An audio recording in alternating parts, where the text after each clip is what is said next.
Frente. ¿Qué tal? Les saludo con afecto, soy Víctor Hugo Hernández, estamos en De Frente, un espacio de análisis y opinión sobre temas que se discuten y que están en el ánimo de la opinión pública. En esta ocasión comparto el espacio con mi compañera Claudia Rodríguez, que se encuentra en Ciudad Obregón, Sonora. ¿Qué tal, Claudia? Víctor Hugo, muy buenas tardes a ti y a todo el público. Muy buenas tardes desde acá, desde el sur de Sonora, al norte de la República Mexicana. ¿Lista para un intercambio de impresiones? A la orden. Perfecto, explico la estructura del programa. En los siguientes minutos analizaremos y comentaremos dos columnas que se publican, una en el periódico El Financiero de Darío Celis y otra en el periódico Universal de Mario Maldonado. Esta última que habla sobre una crisis en gobernación que ya fue desmentida por la propia secretaria de Gobernación, pero bueno, que merece el análisis. También hablaremos sobre las elecciones que ya están en puerta y cómo el escenario político cambia conforme ocurren eventos que impactan a la opinión pública y de manera natural el ánimo de los electores. Es increíble, pero prueba de la democracia es que hoy no hay seguridad en muchos de los resultados y eso es una característica sana de la democracia. Los indecisos, el voto oculto, ¿cómo jugarán? Preguntas que trataremos de contestar. También analizaremos un factor que está presente en todas las jornadas electorales democráticas y que es el principal enemigo a vencer, el abstencionismo. ¿Lograremos en esta ocasión superar el abstencionismo que ha sido algo tradicional en nuestras elecciones? Y finalmente hablaremos también sobre las recientes declaraciones hechas por el presidente en el sentido de que en México ya no hay impunidad. Estos son los temas, esperemos que sean de interés de usted. ¿De acuerdo, Claudia? Adelante, claro que sí, estamos a la orden. En el periódico El Financiero, Darío Celis hace un exhaustivo análisis sobre la política de salud. Señala que esta ha fracasado debido a que el gobierno actual ha comprado menos medicinas a un valor similar al que se hizo en su momento en la administración de Peña Nieto. Por lo que, en resumen, subraya, es el fracaso del esquema del INSABI con el organismo encargado de comprar las medicinas. ¿Tu opinión, Claudia? Muy interesante el análisis que se hace, porque la semana pasada, cuando se dio este diagnóstico, cuando se hablaba del ahorro de miles de millones de pesos en cuanto a las licitaciones, pues parecía una buena noticia, ¿no? Si lo vemos desde este punto de vista, muy por encima, por cierto, pues parecía la noticia en el sentido de que, mire, el gobierno se está ahorrando dinero, quiere decir que la corrupción quedó fuera, estas ligas con las grandes farmacéuticas también quedan fuera, pero resulta que el análisis que se está haciendo a través de Mario Maldonado es sumamente interesante.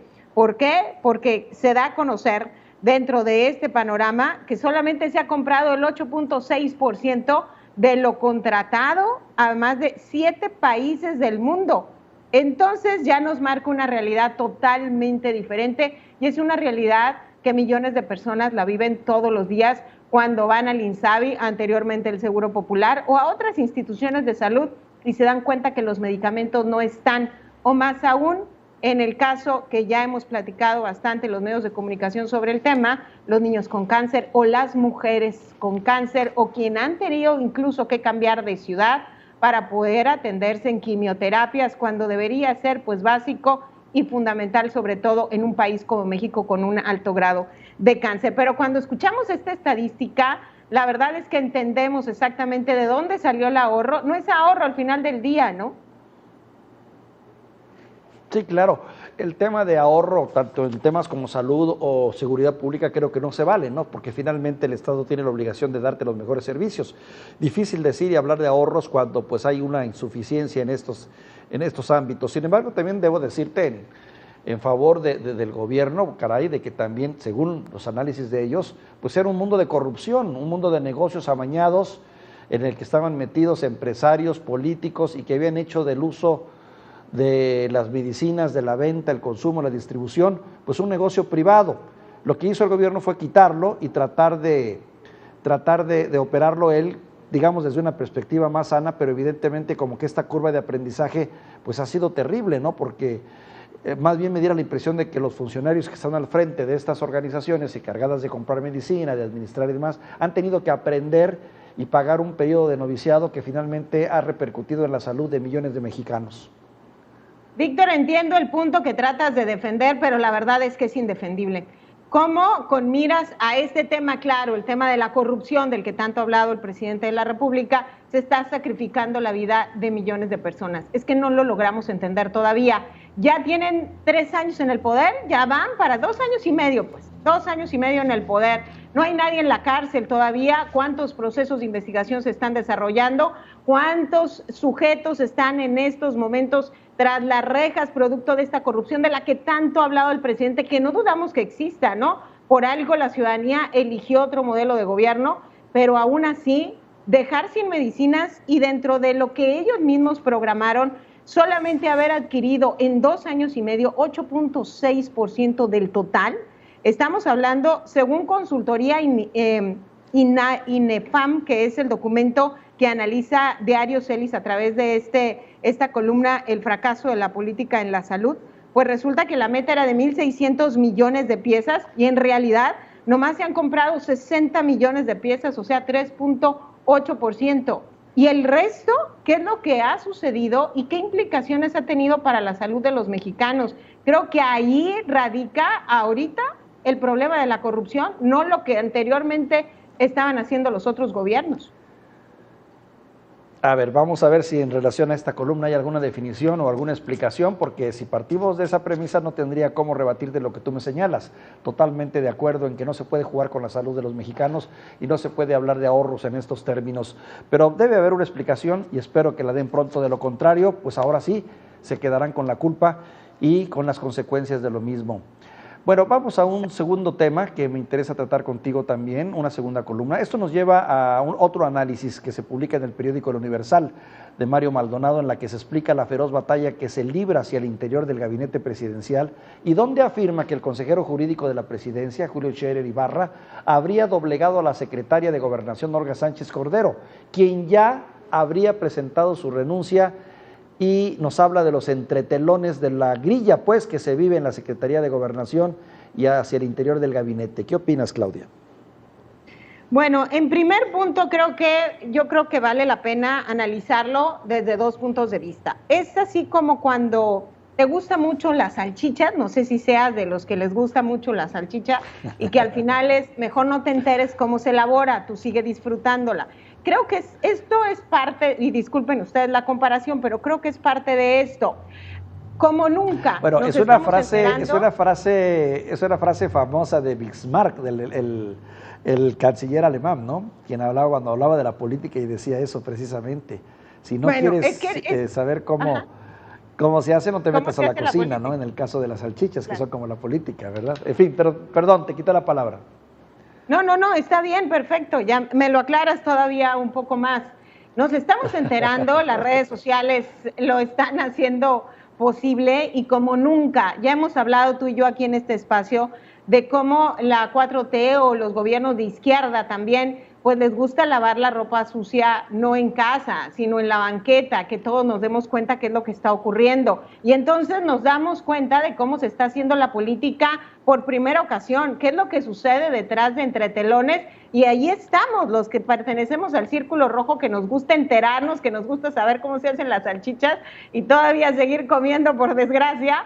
Pues resulta que nos damos cuenta de estas realidades. No es que en los anteriores gobiernos no sucediera, la realidad es que nos estamos dando cuenta en estos momentos cómo se mueve la cúspide de nuestro país, la clase política, cómo es esta, como dice, feroz batalla al interior del gabinete, y no es precisamente el tema proceso electoral, yo creo que es tema de siempre. Y bueno, como dices tú, Olga Sánchez Cordero ya tuiteó hace como unas 7 horas de que, pues lo siento mucho para aquellos que escribieron las columnas, y los da a conocer a los dos que escribieron las columnas, pues resulta que ella no renuncia.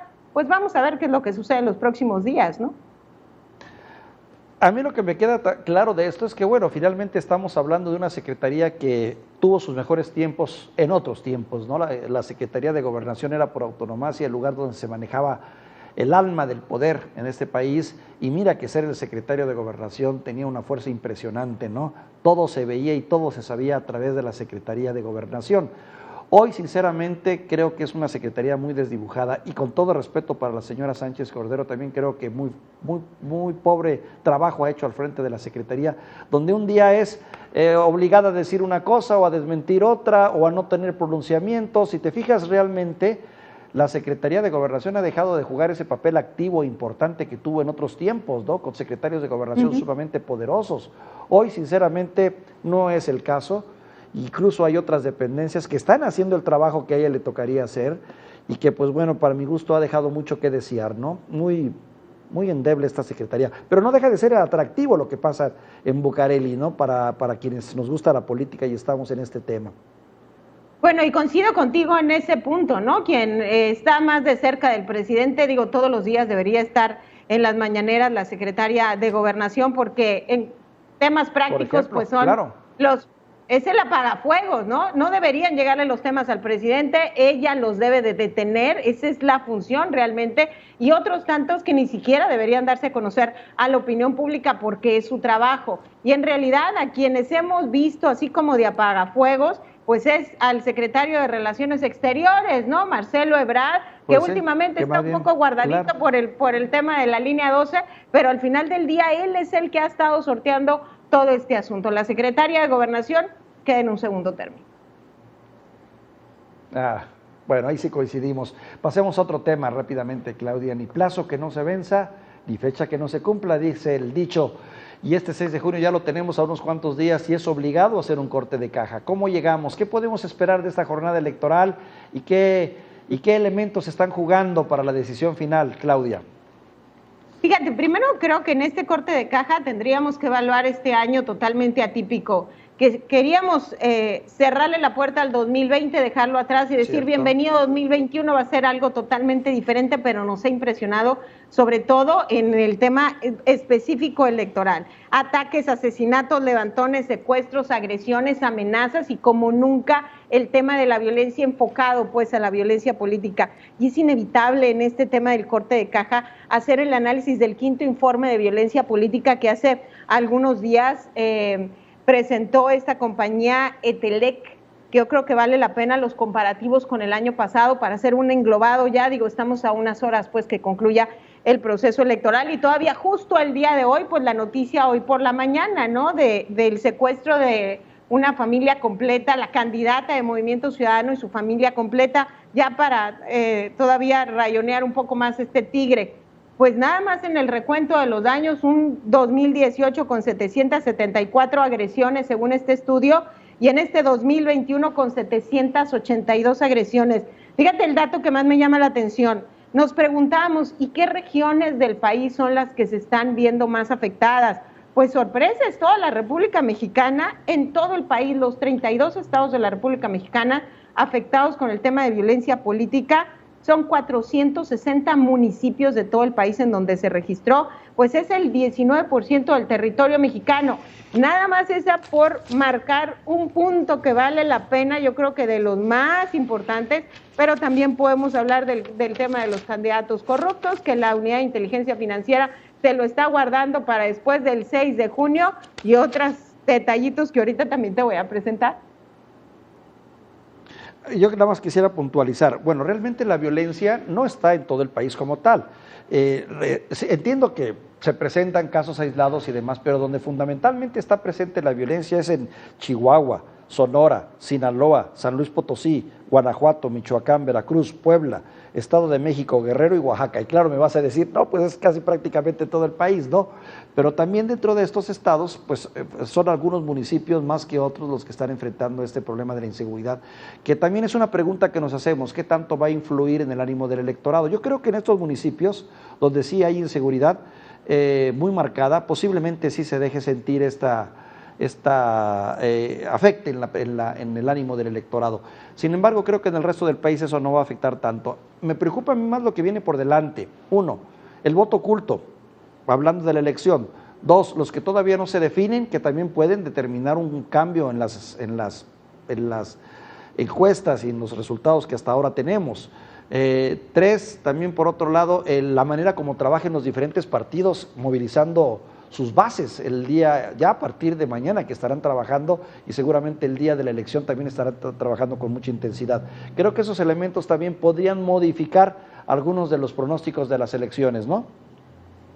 Sí, totalmente de acuerdo contigo. Sonora en específico, aquí donde me ubico, y recordar que estoy, por desgracia, en la cuarta ciudad más violenta de todo el mundo, según los números oficiales, ¿no? Enmarcados por número de habitantes, Claro. arriba de 100,000 habitantes, pues nosotros tendríamos mucho que hablar sobre este asunto, pero también no nomás es el Totalmente. tema de la violencia, que efectivamente los expertos han hablado que va a haber una disminución de la población, y ahorita iremos a los datos duros, pero también yo creo que este proceso electoral Bien. se ha enmarcado en las declinaciones, no sé si coincidas conmigo, Guerrero, Claro, Chihuahua, el claro, propio claro, claro, Sonora, claro, donde estoy, claro. ¿no?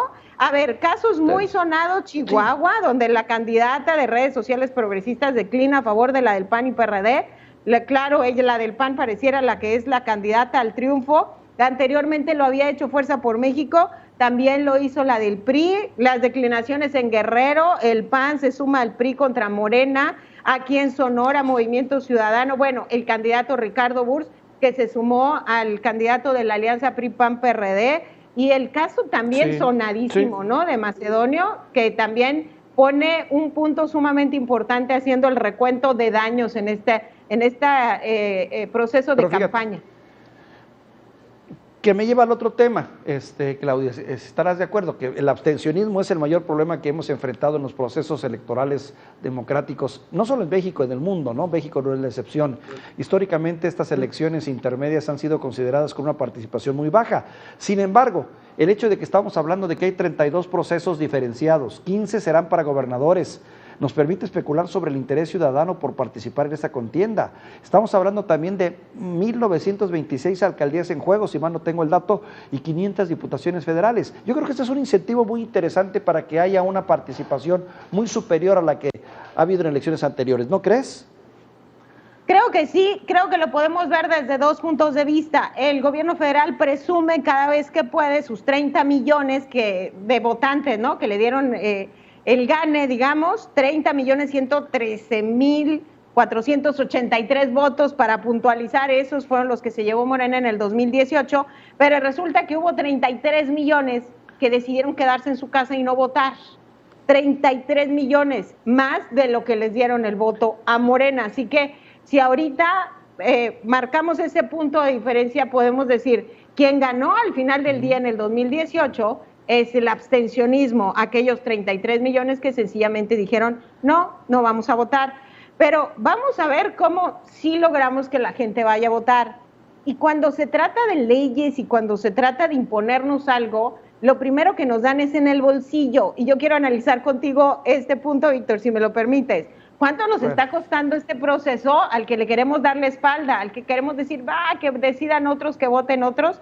Pues la cantidad de nada más y nada menos de, aquí tengo el dato, justo se me acaba de perder el dato.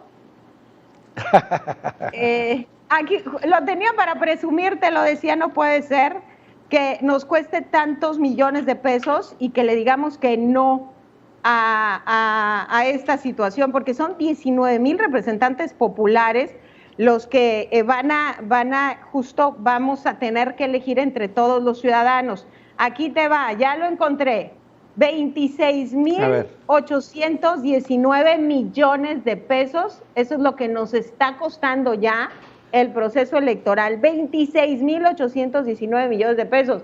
Yo le pregunto a la ciudadanía, ¿cuántas calles se pudieron haber pavimentado? ¿Cuántos drenajes colapsados se pudieran haber arreglado?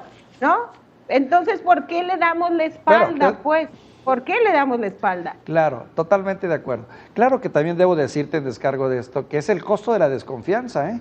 Nos ha costado mucho dinero ir construyendo este proceso, estas jornadas electorales, precisamente para tratar de pelear contra la desconfianza y también contra la inseguridad. Hay que recordar que hace apenas 40 años, estos asuntos se atendían con pistola y horca y cuchillo, ¿no? O sea, y se imponía el más fuerte a base de balazos o a base de asesinatos y de otro tipo de represalias. Hoy realmente los tiempos han cambiado, ¿no? Creo que sí podemos presumir de que gozamos de procesos electorales bastante razonablemente tranquilos. Claro, me podrás hablar de toda esa larga lista de candidatos asesinados y de violencia que hay, que no puede uno hacerla a un lado.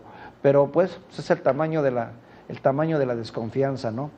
Oye, déjame pasar rápido a otro tema que también quiero tratar contigo y que me interesa tu opinión.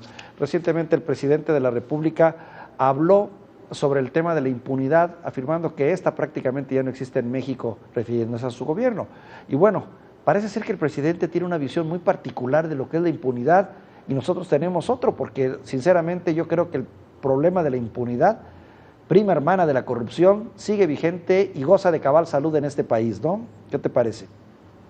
Creo que es lo mismo con lo que hemos batallado. El presidente considera que a partir de que él dice algo se hace realidad, así como con varita mágica, ¿no? ¡Pum! Y entonces ya se hace realidad porque lo dijo, porque lo digo yo y punto.